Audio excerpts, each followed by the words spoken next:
The Nintendo Switch is a special console to me. It's the first modern Nintendo console I've had since the Wii, it's where I found my love for mainline Pokemon again, it's the first console me and my little sister really dedicated a lot of time on together, and it also released on a weekend where something happened in my personal life that changed the course of it for the better.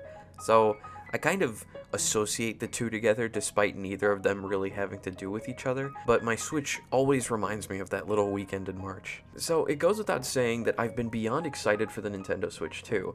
I've been following so many leaks and rumors up until the announcement. I've just been hyping myself up, hyping my friends up, since probably around late 2023 or early 2024.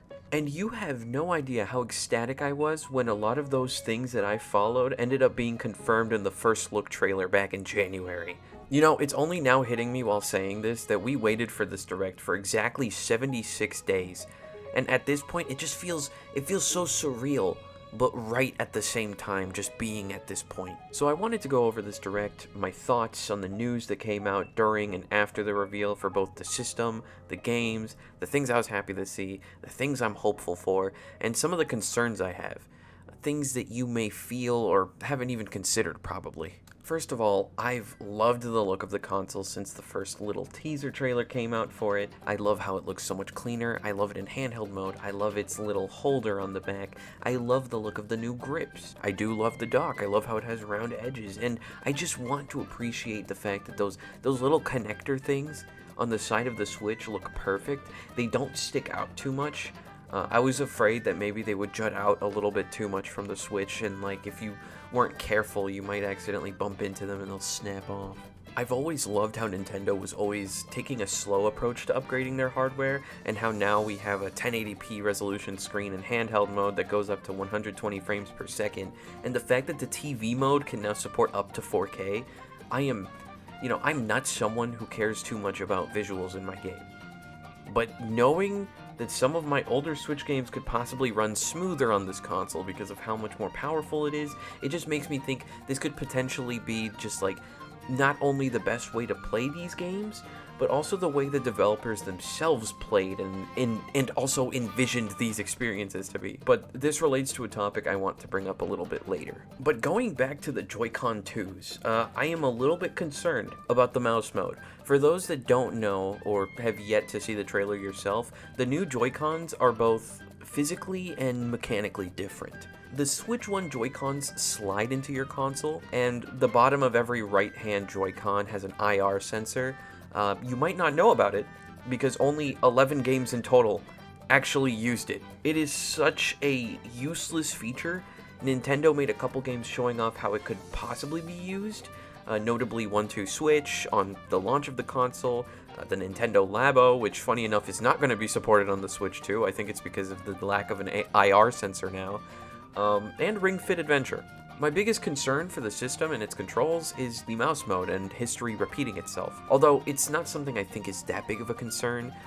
If you actually think about it, so many games either originated on PC or have PC ports. Third-party devs are used to making games with a mouse in mind. The real question is how many are actually going to implement it into their games, or if Nintendo will continue to use it themselves. Basically, what I'm trying to say is that it feels like a scenario where nothing could go wrong, but I'm just suggesting we wait and see how this will play out over time, because I really like how Metroid Prime 4 looks, and I like how it plays with the mouse mode, and I would love to see more games do it. But again, I feel like this is something we need to wait and see ourselves. I almost forgot to bring up this point, but the mysterious C button. I wasn't sure what to make of this. Some people speculated it was either going to connect to a new social platform like a Miiverse 2. Meanwhile, people like me were hoping it would be like a reverse Wii U and give you the ability to connect to your TV via the dock. But no, it's basically a button that takes you to Nintendo Switch's version of Discord. When the camera panned over during the trailer, you cannot tell me you didn't think this was just Discord on the Switch. But I do love the fact that this trailer supposedly shows us, how far the microphone that's built into this new Switch works and how far it can pick you up. And it really surprises me that they implemented a screen sharing feature into this, as well as showing us that you don't have to be in the same game as someone in order to be in a call with them. I love how they just singled out this one person in the trailer who was playing NES games.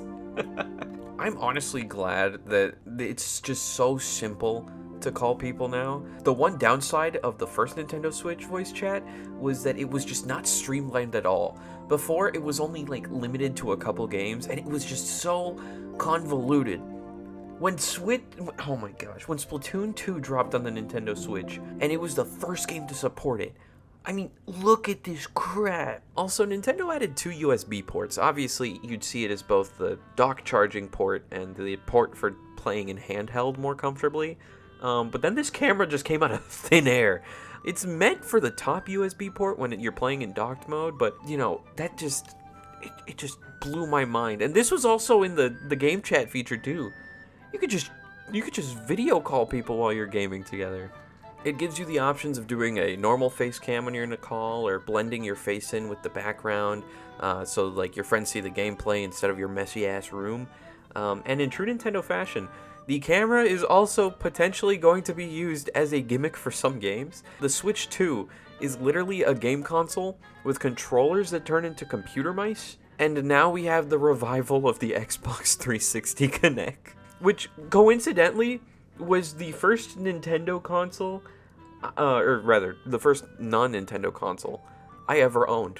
I genuinely hope, probably not going to happen, but I genuinely hope Microsoft ports some of their old Kinect games onto the Switch, because it would be so damn funny. Actually, now that we're at it, I think it's a good time to move on to like talking about the actual games that were announced in this Direct. First of all, Mario Kart World. I was so nervous for this Mario Kart game, because if you know Nintendo, they don't like making games for the heck of it. They always try to make them their own unique experiences, so every game has their own like identity. And that's one thing I like about this company, and one piece of knowledge that might not be widely known is that Nintendo probably wouldn't have made Mario Kart 8 if someone on the team didn't come up with the zero gravity idea. They were struggling to come up with a new gimmick for Mario Kart 8 and had actually thought about, tunneling to break through stuff and make your own pathways. But I think due to hardware limitations, they never did that. I can't exactly recall the reason why. But similar to the devs, I was kind of wondering, like, where does Mario Kart go from here, you know? You got the original one, you got the first 3D one, you got the first portable one, you got the one where you have a partner, you got the first one to have online, you got the first one to use motion controls, you have the one that introduces flying, and then you have the one that introduces zero gravity. And you even have a gacha game, you have one where you're like in a VR, there's like 3 arcade machines, and also an actual like physical car that you control with your Switch. Like, where does this franchise go from here? One big, interconnected world. I always loved those Mario Kart tracks that reference other levels, or you can, like, visually see another level in the distance. But here, we physically see and seamlessly transition to the next parts of the world. As well as there being, like, a free roam mode, where you and your friends could just chill out and drive together with, like all these different tracks. I don't know why, but like the first thing that came to my mind when I saw this was the potential for all those people who make those Mario Odyssey hide and seek videos to transition into like Mario Kart hide and seek. Oh, Drag Drive looks pretty fun. I don't know if it's Drag Drive or Drive X Drive. I was honestly surprised. It was a game I did not expect, but after seeing how it uses the mouse controls, I know like it's a perfect fit. It's a very Nintendo approach to making a game that shows off the mechanics of the new controller. Kind of reminded me of how I felt towards ARMS when Nintendo first showed that off. I think the saturated colors are the only thing that really threw me off from this part of the Direct. I'm more used to like Nintendo launch titles being a little bit more colorful, but I do love the style of this game. Nintendo Switch Online expansion is going to be adding GameCube games exclusively to the Nintendo Switch 2. So far, it's confirmed that we're going to be getting the highly regarded games from this console, but I was also a little bit sad at the same time to see Wind Waker on there. I was really hoping we'd get Wind Waker and Twilight Princess released in its HD form first, like the ports from the Wii U remasters, but I'm not upset about seeing Wind Waker. Let me just clarify that. I'm beyond happy to see GameCube titles on here, and hey, maybe this means I can eventually beat Wind Waker for the first time in the future. I always got stuck in the in the part where you're supposed to collect all the Triforce shards. We got a few third-party titles announced. I was actually hoping to see Deltarune Chapter 3 and 4 announced on April Fools because I thought it'd be so funny, but I'm actually glad to see that the release date was confirmed this month, finally, after so long, and it'll be launching on the same day as the Switch 2 launch, which is going to be June 5th. Other cool games got announced. Street Fighter 6 is coming over. I love Street Fighter 6. Split Fiction. Elden Ring is coming, and it was the only title I saw during this entire direct that actually showed lag, so, you know, that's a little bit of a good sign. Only one game lagged this time. The first Bravely Default game is getting ported. A new Hyrule Warriors Age game. Enter the Gungeon 2. Final Fantasy VII Remake is coming to Switch 2, which is crazy to say that sentence out loud. As well as, you know, Silksong. It showed up for like 10 seconds. I never beat Hollow Knight, but for you Silksong waiters, I'm happy for you. A bunch of games that were shown off in the Switch 1 Direct week prior were also confirmed to be coming over, and I think the two biggest announcements were at the end. Masahiro Sakurai. You know him as the guy who made Smash Bros, but he's also the guy who created Kirby when he was only 19. Kirby is his baby.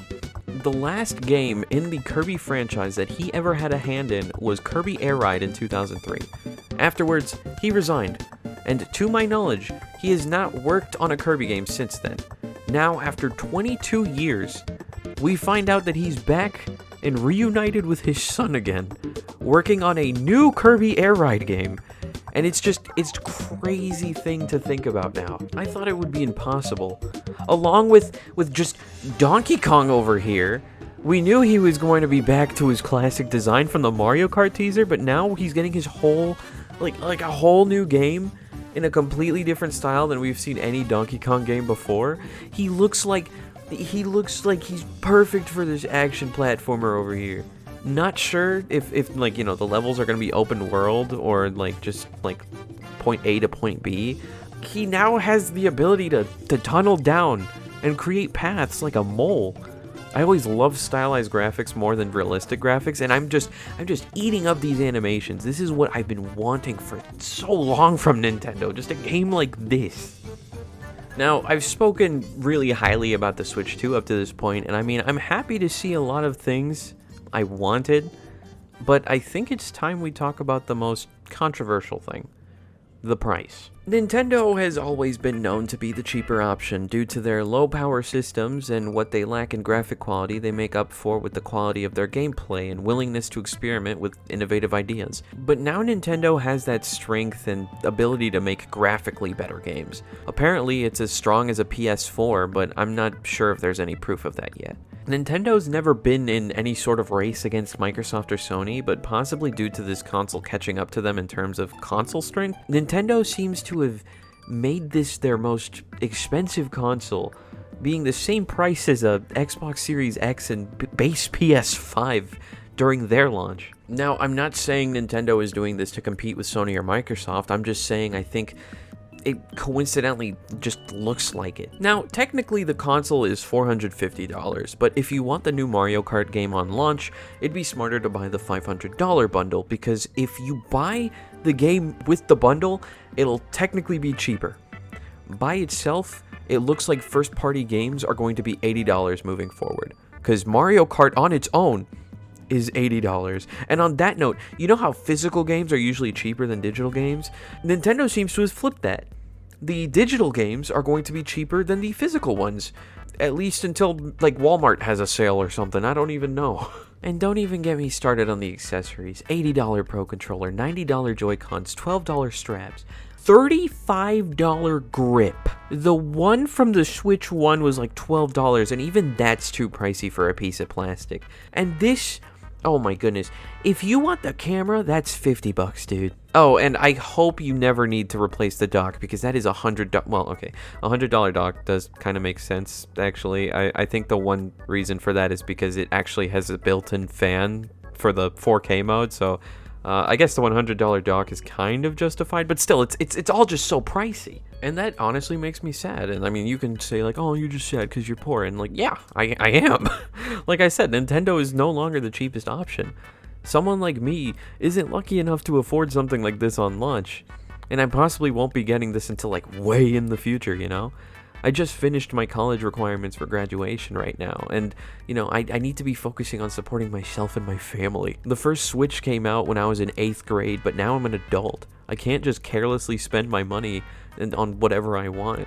And there are people out there, possibly some watching this right now, who are in a similar situation to me. I'm just saying, I love this console, and everything I've seen about it makes me happy, but when I see this price, it makes me sad.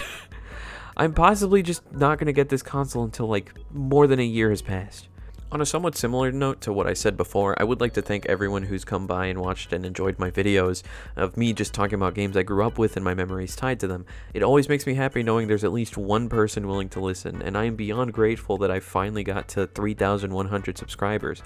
My goal for this year is to just be remonetized, and as of a few days ago, I'm hoping to reach 5,000 subscribers by next April. So I'd really appreciate any likes and subs that this video could bring. Back to some more exciting news for people who actually do get the console on launch, or eventually. The upgrades! The Nintendo Switch 2 is obviously going to have its own library, but one concern some people had was whether or not Switch 1 games would be compatible. The Direct confirmed that games will be compatible, but also that a lot of first-party titles are going to have Switch 2 editions. And if you already own the title on the Switch 1, you can purchase an upgrade for it. All of these upgrades improve the visual quality, the performance, as well as some of them actually adding some new features or content. Mario Party Jamboree adds camera compatibility, either optional or for the new Jamboree TV mode. Breath of the Wild and Tears of the Kingdom will run better, support 4K, and add some new features to the Switch Online app called Zelda Notes. It's basically the Tingle Tuner from Wind Waker. I love the fact no one's pointed that out yet. I hope I'm the first. But it also will reveal some new lore to you. Kirby in the Forgotten Land is getting a new story mode, and I really want to play this game. I never got it on Switch 1. The demo is pretty fun. Pokemon Scarlet and Violet, as well as Pokemon ZA, will also be getting they'll just be getting performance boosts. So finally, Scarlet and Violet can at least look okay. Metroid Prime 4 is pretty interesting because Prime 4 will support both a quality mode and a performance mode on the Switch 2. I'm pretty sure Metroid Prime 4 is going to be the first ever first-party title that Nintendo's ever put out that can do that. It was also confirmed another handful of games will be getting free updates if you have Switch Online. Me and my little sister love Clubhouse games. I don't really see a reason as to why you'd want to play it in 4K, but, I'm glad it's an option. Also, I literally 100%ed Bowser's Fury the other day, literally the day of the Direct, so it's kind of cool knowing that it'll have a 4K option and a performance boost. I think 3D World is visually and stylistically one of my favorite 3D Mario games or games on the Switch, so I'm glad it's still getting some love. Honestly, I think the upgrades are a great thing, because if you didn't buy the Switch 2 with any of the exclusive games yet, you can get a taste of what to expect, both visually and performance-wise. That is, if you already owned some Switch 1 games prior to getting the Switch 2. For someone like me, it's surreal to think that Nintendo is going 4K. The only console I own that can actually run 4K is my Taco Bell Xbox One X. So honestly, I can't wait to get my hands on a smoother Nintendo experience. It's starting to storm outside, so I'm going to wrap up this video. My final thoughts on this console, despite my overall positive look on this console, I think I still have to go back to what I said earlier. The Nintendo Switch 2 probably isn't worth it right now, at least at launch. I think it'd be better to wait for a holiday sale. Also, I didn't take into account something, but because, I don't really follow politics, so I might get this wrong, but there's possibly a political reason affecting the price of this Switch. Honestly, me and a lot of people expected it was just going to be $400 flat. And, eventually it's possible that the price of the Switch might be higher because of said political reasons, so it's kind of hard to know right now whether or not it's worth getting now or later. But I don't really know. I don't really follow politics or care. Me and my sister are probably going to save up for the Switch 2 to hopefully get it around Christmas times to treat ourselves. I stuttered there. Anyways, thank you all for watching. I know this was a bit of a different video to what you're used to on this channel. I'll be going back to writing my Resident Evil and plug and play video script. I make videos going over games I grew up with or games I just found interesting. So if you want to check that out, go to the playlist right here. Anyways, God bless, and I'll see you all in the next one.